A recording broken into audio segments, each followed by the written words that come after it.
الحمد لله رب العالمين الرحمن الرحيم مالك يوم الدين وأصلي وأسلم على من بعثه الله رحمة للعالمين نبينا محمد وعلى آله وصحابته أجمعين أما بعد أيها الأحبة في الله الله تبارك وتعالى في القرآن الكريم isagoo nabigiisa la hadlaya Muhammad sallallahu rabbi wa sallam alayhi wuxuu ku yiri naxariis sababteed oo Ilaahay xaqiisa ka ahaatay oo ku naxariistay sababteeda ayaa dadka ugu dabacsanaatay dabacsan oo dabeecad macaan oo la jecel yahay waxaad ku noqotay naxariis Ilaahay ku siiyay waay dabeecad macaan waana naxariis wuxuu Alla yiri tabaaraka wa tacaala hadaad ahaan lahayd mid hadal qalafsan oo qalbi adag qalbigiisana naxariis aysan ku jirin hadal xun oo hadal qalafsan hadaad ahaan lahayd dadku waa ka kala carari lahaayeen idina kuma soo dhawaateen lagugumana soo urureen idina kuma raacdeen ee waa laga kala carari lahaa Allah wuxuu yiri tabaaraka wa tacaala fa'fu anhum khaladaadka dadku galayaan ay ka galayaan iska cafi ilaahayna dambi dhaaf u weydiiyo inuu saamaxo arrimahana kala tasho oo ka talagali oo dadka qiimee markaad go'aan gaadhana ilaahay tala saaro meesha waxa ka muuqata dabeecadda dabacsan ee macaan waa naxariis alle adayga iyo qalafsanaanta iyo naxariis darrada iyo afxumaduna waa ciqaab in lagu ibtileeyo dabeecad noocaasa waa imtixaan iyo ciqaab weey sida aayada laga fahmayo maxay yeelay waxay keeni kartaa adduunkana inaad mambuud noqoto laga kala cararo haddaad risaale iyo message iyo mabda wadatayna mabda'aagi inaan la qaadanin cidina kugu soo ururin laga kala fiigo haddii kale tana aad noqoto tuka cambaar leh iyo neef cadha qaba ruuxii ku arkaba waa ka sii cararaya adduunkana aakharana ilaahay tabaaraka wa tacaala agtiisa waxaad ka mid tahay adoomada ilaahay ugu necab yahay ugu shar badan nabigeena salawaatu rabbi wa salaamu alayhi kama fi sahih al-bukhari wa ghayrihi aisha hadithka ay warinayso waxay tiri nabiga sallallahu alayhi wasallam maalmaha kamida nimba weydiistay inuu u soo galo idan weydiistay inuu nabiga u soo galo sallallahu alayhi wasallam rasuulku markuu ninkii arkay ayuu wuxuu ku yiri cashiirada walaalkood waa ninkan soo socda waa nin baas leh way cashiirada wiilkooda waa isaga waa nin baas leh waa nin xun way hadalka Aisha way maqlaysaa laakiin ninkan soo socday soo galayay ma maqlaya markaa inta markuu nabigu yiri sallallahu alayhi wasallam ninkii baa soo galay nabigu la fadhiistay sallallahu alayhi wasallam markuu nabigii la fadhiistay rasuulku sallallahu alayhi wasallam dabeecad furan iyo waji furan iyo hadal dabacsan buu ku soo dhaweeyay ninkii waa baxay waa tagay markuu tagay ayay Aisha ummul mu'miniin halka su'aali uga soo baxday oo rasuul ilaahay oo ninku intuusan ku soo gaadhin oo banaanka soo socday markaad aragtay hadalkii la ogaabaad ku hadashay markuu kula fadhiistayna waad u dabacdo hadalkana waa u dabcisay wajigana waad u furtay dabeecad furanna waad kula dhaqantay see wax u jiraan nabigu wuxuu ku yiri salawaatu rabbi wa salaamu alayha waasaas ee Aishoy goormaad igu ogaatay buu yiri in aanahay mid afxun oo dhaqan xun ma dabeecadaasan leeyahay buu nabigu ku yiri sallallahu alayhi wasallam dadku hadduu xataa sharlay oo ruux xumaan leeyahay inaan dabeecad xumo u muujiyo dhaqan xumo kula dhaqmoon afka u hadalka u adkeeyoon caayoon aflagaadeeyo أما دقن حماء لقابلاي قورما ديكو برطيب النبي صلى الله عليه وسلم مركز أوحي رسولك صلى الله عليه وسلم ددك إلهي وحا أغشر بدن روح أي ددكو كتغين أو كعررين اتقاء شره شركيس إسكا إلالنا يعني روح اللوغا كلا عرري شركيس أما أفكيسو كسو غادا الدينكيسو كسو غادا أمو كعايا أمو ديبكو غيستا فديغيسا لغا عرري لجوغيسا لغا عرري لسعودكيسا لغا عرري روح حمان قوتية ديبكيسا درتي ددكو وغا كلا عررين كاسا إلهي أكتي سمانين قيامة أغشر بدن منزل أهان أقولي تبو رسول كوري صلوات ربي والسلام عليه شقاوة ويمر إن إلهي تبارك وتعالى دبي عدلي ذاته أو خلقي أضومدي أدبته نفقنا لقاواياي تا معنى هذا وحويان إنا تهي أضون آن خير لهي سأسترادت بالنبي أنه صلوات ربي والسلام عليه markuu ka hadlayay dadka mu'miniinta iimaanku wuxuu keenayaa inuu ruuxa dabeecadiisu dabacdo rasuulku sallallahu alayhi wasallam mu'minku waa ruux dabacsan waa ruux hayin ah waa ruux layliyan waa ruux garabkiisu dadka u dabacsan yahay waa ruux la soo dhaweeyo dadkana soo dhaweeyo waa loo soo dunmaa asaguna dadka waa dumaa khayr malaha bu nabigu sallallahu alayhi wasallam ruuxan dadkana soo dumaynin isagana aan loo dunmaynin أن لقى أقدوانين أن لا فريسانين أو لقى عرريو كاسي خير ملك الرسول كوري صلوات ربي والسلام عليه سيداس درادت رسول كانوا صلوات ربي والسلام عليه لقن كو إنا براي كاسوي اسكدف ضد خيرين ضد أهل الخير ضد أهل الإيمان إنا دبعدي أفحن يلقن حنكولات لقنتي كي النبي الشركة كشيء صلوات ربي والسلام عليه أيها الدنا معاملة يلقن كي هذا الكأوهجاتي رسولك صلوات ربي والسلام عليه لأن دينتين تيرر كذا أساسي وحكم ذا إنه الروح أخلاق وناكسين أخلاق ذا يلقن كوناكسين الضوامض اللي يقول رقماي وكان النبي قال تلمامي صلوات ربي والسلام عليه إن ميزان كحسنات كوحول بكع الأسطح ما أنت قيامة ميزان كحسنات كشيء وقعلس رسولك وحكو شيء صلى الله عليه وسلم إن تهي أخلاق ذا يرقن كوناكسن وحوت المام النبي صلوات ربي والسلام عليه دتك وحا أقبضا جنة قليل مركا لو يدي وحول حسن الخلق أخلاق وناكسن رقم وناكسن فعل وناكسن هذا الوناكسن وجه فرن قعان فرن خلقي وانا قاقو قارو حمان تادي الشركة قنا أتكعشت تاسا وحي تهي وحا أبضان يددك جنة قيب رسولك صلوات ربي والسلام عليه مركا أخلاق ذا إنا دهاقاج لقن حمد الله دقالنت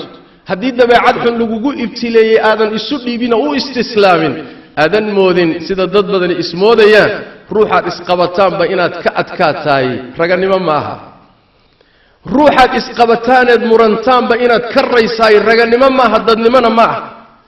روح الله روح هذا أركتبه إنه كعرض إسوها يستا والله إن ضدك يردن كولا أتكاتي تاسي ضد لمن ماها نبي قول صلوات ربي والسلام عليه يعني وحوي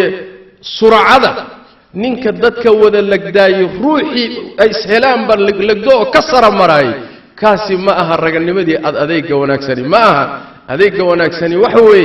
إن أخلاق هذه الرقم كاجا أدب عيسو سيد النبي محمد صلوات ربي والسلام عليه ربي كتل مامي صحابة سينا أي هاي رضوان الله عليه وحو رسولك إليه صلوات ربي والسلام عليه ميانا إذين ورمين إذين شيئين روحا ما لنت آخر مركا لتغو نار تكركيس أي حاران كتهايو نار قلينين يو يهي وحو النبي صلى الله عليه وسلم وأضون كستا وهين والليلية حنف ملئ ملك حاجة ملئ وهين لين ويو دبع سيح قريب ويو دتكور دنبو كأقدوي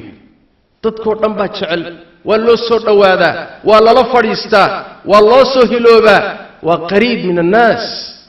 سهل ويو الروح سهلا أو بسيطة أو معقد أهين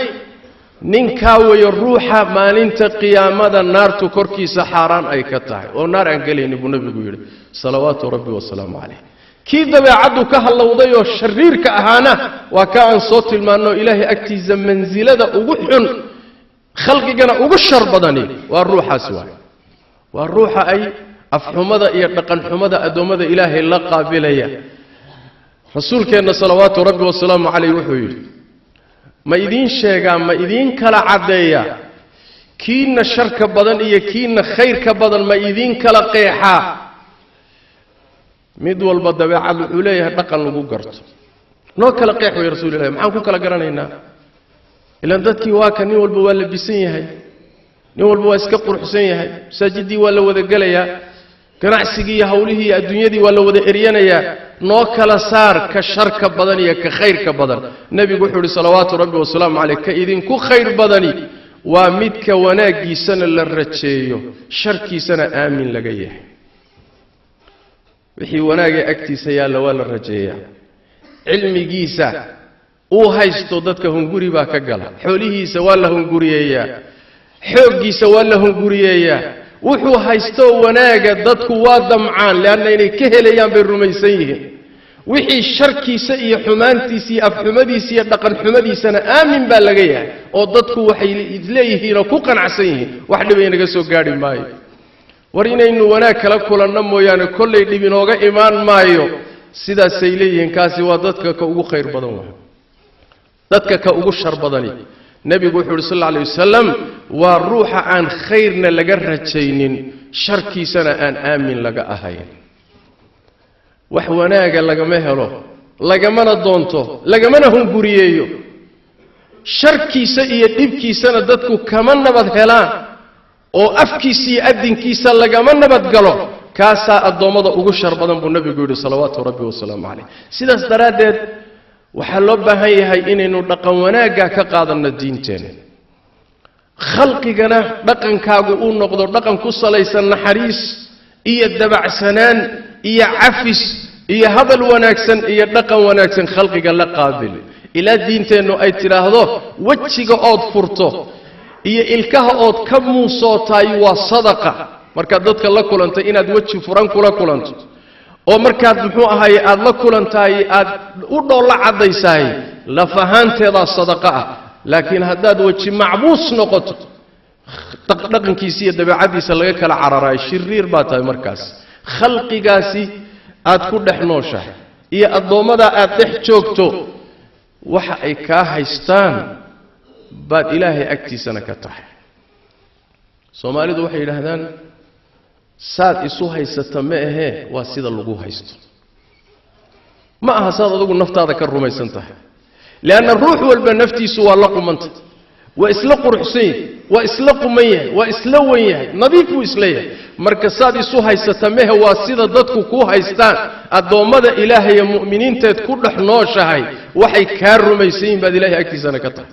nebi moxamed salawaatu rabbi wasalaamu calayh ayaa maalin maalmaha ka mida waxaa la soo mariyey janaaza la soo mariyey meyd ayaa la soo mariyey la wado saxaabadii meesha joogay meydkii la waday ee qabrigii iyo aaska loo sii waday way ammaaneen wanaag iyo khayr bay ku sheegeen hebel nin la yaqaanu ahaa wanaag badan oo khayr badan nebigu wuxuu uhi sal alla alay wasalam way waajibtay janaaso kalea la soo mariyey markaasay waxay ku sheegeen shar bay ku sheegeen nin fiican ma ahan jirin ruux fiican ma ahayn hebel soo ma ah nebigu wuxuu uhi sal alla alay wasalam way waajibtay saxaabadu waxay rasuul ilahi maxaa waajibay middanna waxaa tidhi way waajibteen tanna waxbaa waajibay maxaa waajibay nebigu wuxuu yidhi salawaatu rabbi wasalaamu calayhi middii hore eed wanaagga ku sheegteen ood ku ammaanteen jannaa u waajibtay janaasadan dambe ood sharkiyo xumaanta ku sheegteenna naar baa u waajibtay waa markhaati furka mu'miniinta idinkuna waxaad tihiin markhaatiyadii ilaahay ee dhulka joogay ilaahay markhaatiyadiisii wey iyaga unbaa maalinta qiyaamadana kugu markhaati furi doona sidaas daraaddeed dhaqankaagiiyo waxa kaa soo baxaya hagaajiso cumar ibnu khataab radia allahu tacaala canhu ardaah khaliifatu raashid ayaa sidaasoo kale isagana maalin janaaso la soo mariyey wajabat buu yidhi waa waajibtay mid labaad baa la soo mariyey siday taa hore u ammaaneen bay tan dambena wanaag ugu sheegeen iyadana wajabat buu yidhi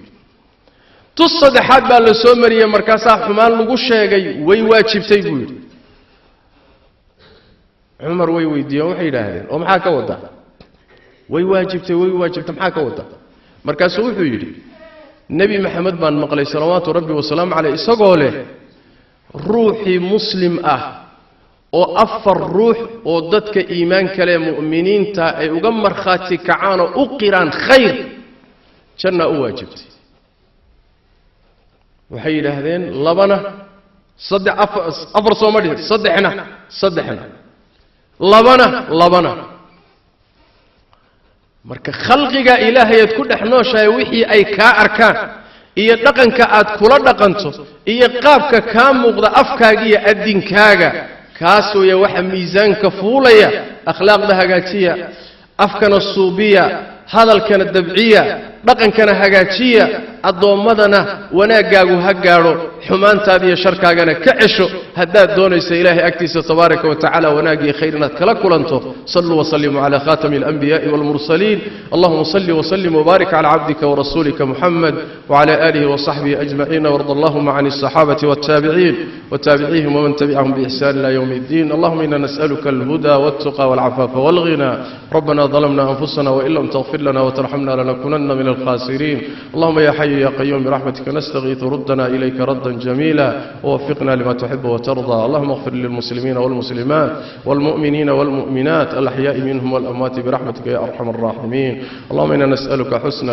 حسن الأخلاق ونعوذ بك من سيء الأخلاق يا أرحم الراحمين اللهم إنا نسألك الخير كله ونعوذ بك من الشر كله يا أرحم الراحمين وسبحانك اللهم وبحمدك نشهد أن لا إله إلا أنت نستغفرك ونتوب إليك